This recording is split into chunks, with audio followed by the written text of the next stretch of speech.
Si nous avions fait cette interview il y a 20 ans, je n'ai pas honte de vous dire que je vous aurais dit la meilleure hypothèse que nous avons aujourd'hui, c'est l'hypothèse extraterrestre. Le phénomène OVNI, manifestement, est un phénomène physique réel qui semble sous le contrôle d'une intelligence. Pourquoi cette intelligence ne serait-elle pas d'origine extraterrestre ? Aujourd'hui, comme vous le savez, puisque vous avez vous-même fait des recherches approfondies sur la question, nous avons beaucoup plus de cas, beaucoup plus de témoignages, nous avons même trop de témoignages. S'il s'agit d'extraterrestres qui viennent explorer la Terre, ils s'y prennent vraiment très mal, parce qu'il y a 40 ans qu'ils atterrissent ici, il y a des centaines de milliers de cas d'atterrissage, dont une partie seulement a été publiée. Leur comportement ne correspond absolument pas au comportement d'une étude scientifique de la Terre.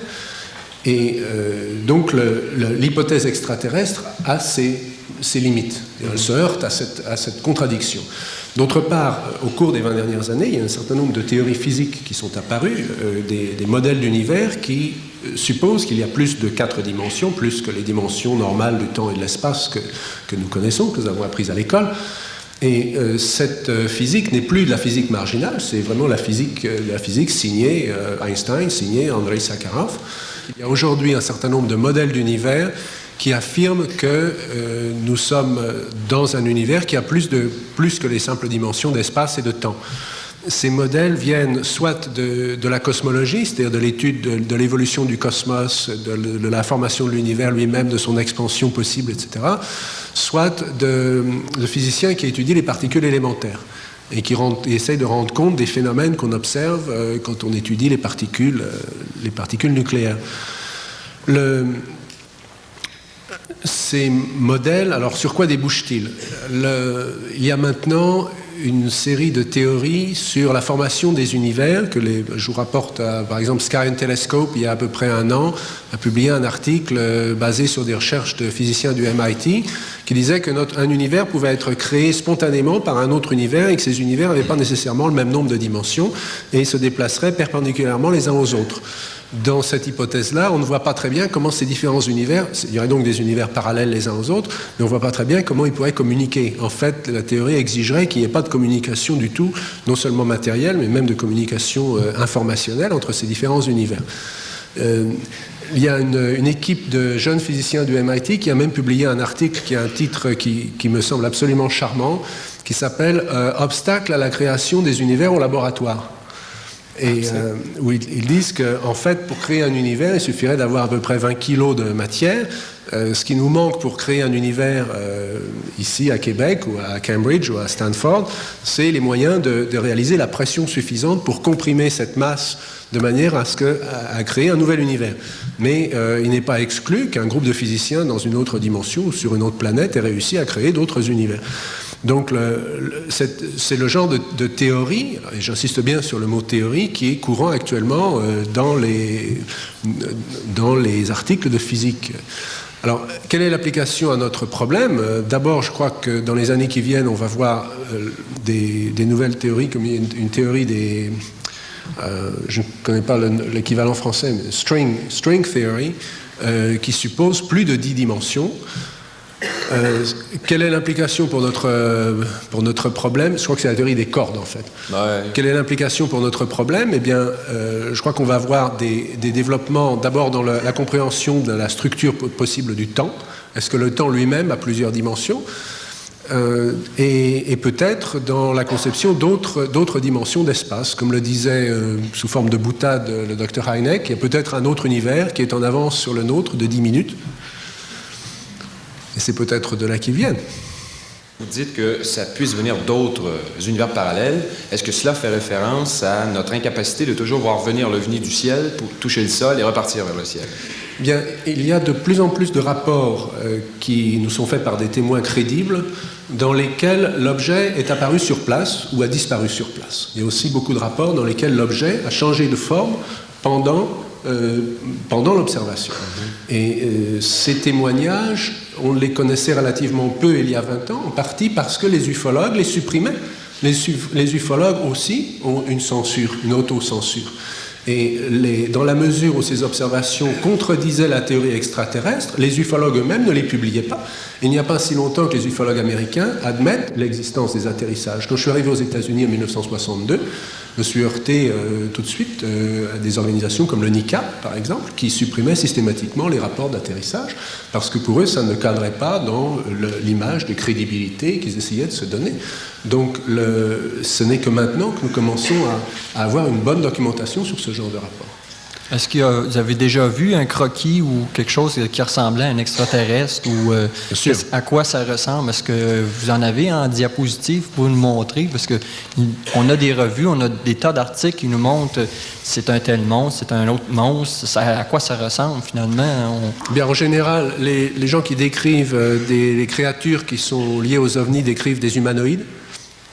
Ce qui aussi pose une question sérieuse sur l'origine extraterrestre, parce qu'on ne s'attendrait pas à ce qu'une créature intelligente qui aurait évolué sur un autre, dans l'environnement d'une autre planète, avec une autre chimie, une autre gravitation, etc., une autre atmosphère, se trouve justement à avoir la même forme que nous, même s'ils sont nains au lieu d'être grands, même s'ils n'ont que 4 pieds.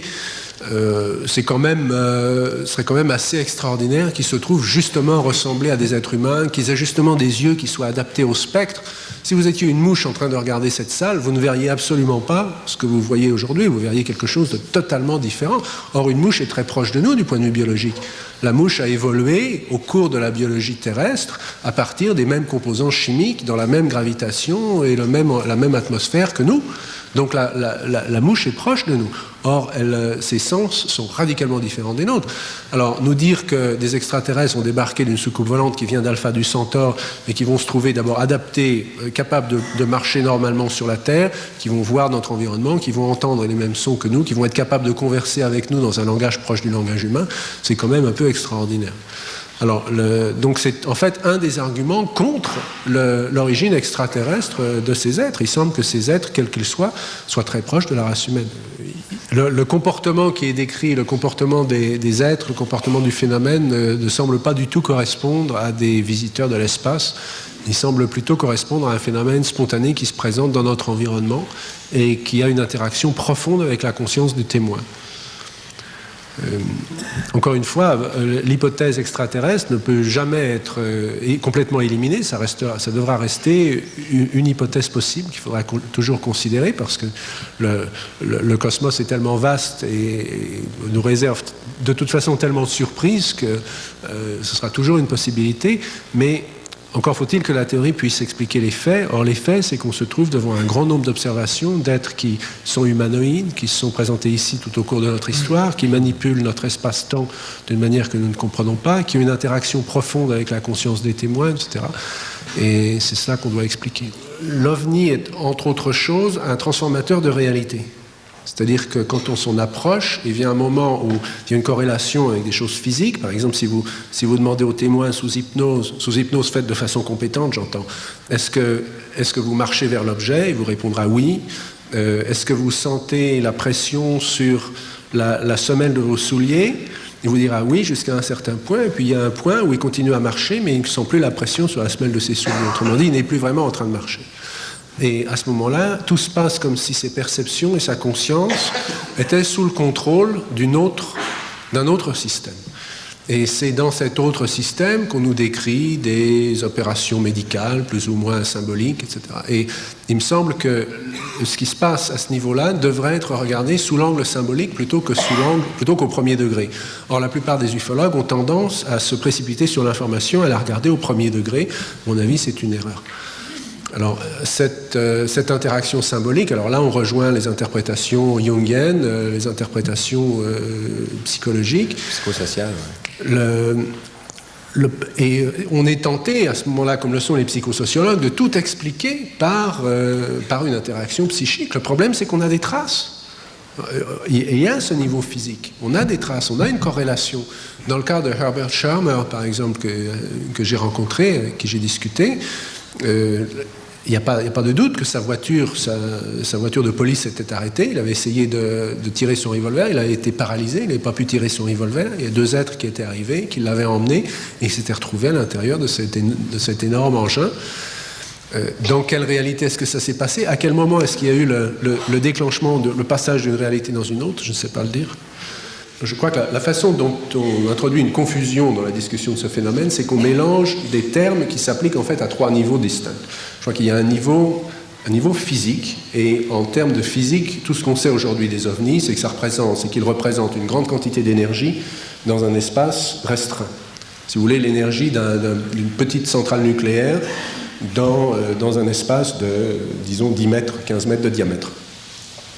Cet objet se manifeste sous forme d'émissions électromagnétiques, non seulement de lumière, mais d'hyperfréquences pulsées, par exemple, ce qu'on sait depuis, qu'on a pu vérifier avec des cas français récents, comme le cas de Trans-en-Provence, qui a été étudié par le Centre national d'études spatiales en France.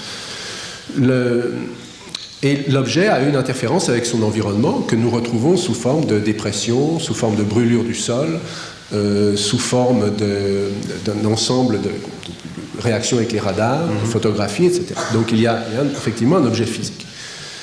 Le deuxième niveau, c'est le niveau psychophysiologique, c'est-à-dire si vous et moi, nous nous trouvions en présence de cet objet, il y aurait certaines réactions psychiques, physiologiques, psychologiques chez nous, qui vont des effets sur les yeux, des effets de coups de soleil, de conjonctivite, parfois de cécité temporaire, désorientation du sens de l'espace et du temps. J'ai souvent des témoins qui me disent on allait vers le sud alors qu'on sait manifestement qu'ils allaient vers le nord. Ils ont perdu le sens de l'orientation pendant l'observation. Des témoins qui pensent que l'observation a duré 2 minutes alors qu'elle a duré 2 heures. Donc une désorientation dans le sens du temps et de l'espace. Très souvent des changements, souvent une paralysie. Ils disent qu'ils ne pouvaient pas bouger. Ce n'était pas une vraie paralysie parce qu'ils sont restés debout, simplement ils ne pouvaient pas se servir de leurs muscles, les muscles moteurs ne fonctionnaient plus pendant la présence de l'objet. Très souvent des changements à long terme du comportement et des troubles du sommeil. Donc ça, c'est des choses qu'effectivement, on retrouve ce modèle dans un grand nombre de cas de rencontres rapprochées. Et puis il y a un troisième niveau qui est un niveau mythique, qui est comment notre société traite ces images. Et de ce point de vue-là, le phénomène, ça n'a aucune espèce d'importance que le phénomène existe ou non physiquement. C'est comme s'il y avait un comité demain de l'Université de Montréal, ou de cette université, qui décide que Jésus-Christ, qui prouve scientifiquement que Jésus-Christ n'a jamais fait de miracle. Ça n'aurait absolument aucun impact sur la chrétienté, sur la croyance religieuse qui y est attachée. Parce que le phénomène physique lui-même n'a rien à voir avec le phénomène de croyance. Si suffisamment de gens croient à quelque chose, cette chose existe.